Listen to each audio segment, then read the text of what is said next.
வணக்கம். எங்கள் வீட்டு சாமந்தி செடிகள் அழகாக பூத்தாச்சு. உங்களுக்காக அதை நான் வீடியோவாக கொடுக்குறேன். பாருங்கள், எவ்வளோ அழகான பூக்கள் பாருங்கள். சாமந்தி வளர்ப்பு தான் எல்லா செடிகளை விட எளிமையான வளர்ப்பு. மிக எளிதாக வளரக்கூடியது இந்த சாமந்தி. நீங்கள் வாங்கும்போதே நாட்டு வகை செம்பருத்திகளை வாங்கிட்டீங்கன்னா நல்லது.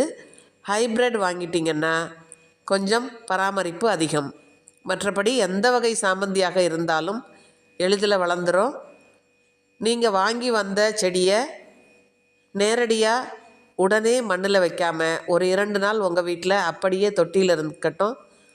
அதற்கு பிறகு நீங்கள் லேசான மண் கலவையில் வைக்கணும். தண்ணீர் குறைவாக கொடுக்கணும், ஆனால் தினம் தினம் கொடுக்கணும். இப்படி பராமரிச்சிங்கன்னா உங்களுக்கு செடி ஈஸியாக வளர்ந்து வந்துடும்.